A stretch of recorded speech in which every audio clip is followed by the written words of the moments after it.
या रब्बी लकल हम्दु कमा यंबगी लिजलाली वजहिका व अज़ीमि सुल्तानिक। सामईन व सामिआत, नाज़रीन व नाज़िरात, रमज़ानुल मुबारक ट्रांसमिशन में गुज़िश्ता वीडियो में हमने आपको ये बताया था कि सदक़तुल फ़ितर हर मुसलमान पर फ़र्ज़ है। वो मर्द हो, वो औरत हो, वो बच्चा हो, वो बड़ा हो, वो आज़ाद हो या ग़ुलाम हो, हर एक पर फ़र्ज़ है।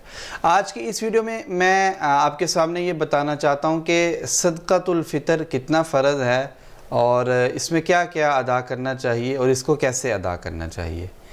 पहली बात यह है, रसूलुल्लाह सल्लल्लाहु अलैहि वसल्लम ने एक बात फरमाई है कि एक सा अनाज में से एक सा जो है वो सदक़तुल फ़ितर फ़र्ज़ है।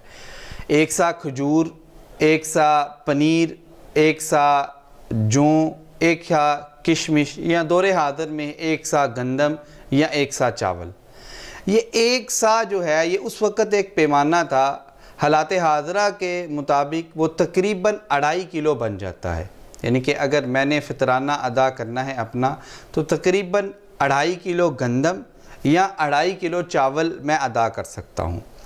लेकिन अगर हम ये चावल या गंदम अदा नहीं कर सकते तो इस सूरत में हम इसके पैसे भी अदा कर सकते हैं।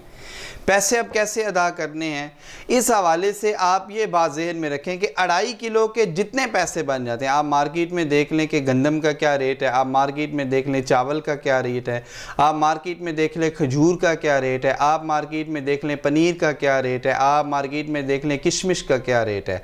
उस रेट के मुताबिक 2.5 किलो के जितने पैसे बन जाएँ, जैसे गंदम के तकरीबन 100 रुपया बन रहा है, तो इसी तरह खजूर के जितने पैसे बन जाएँ, किशमिश के जितने पैसे बन जाएँ, जौ के जितने पैसे बन जाएँ, पनीर के जितने पैसे बन जाएँ, हम पैसों की सूरत में भी वो सदक़तुल फ़ितर अदा कर सकते हैं। यही एक बात है आज की इस वीडियो में कि एक सा है और एक सा में तकरीबन 2.5 किलो है। हम वो अनाज भी दे सकते हैं, हम पैसे की सूरत में भी दे सकते हैं। मेरी इस वीडियो को लाइक और शेयर कीजिए और रमज़ानुल मुबारक ट्रांसमिशन में मेरे साथ रहिए, हर रोज़ एक नए पैगाम के साथ।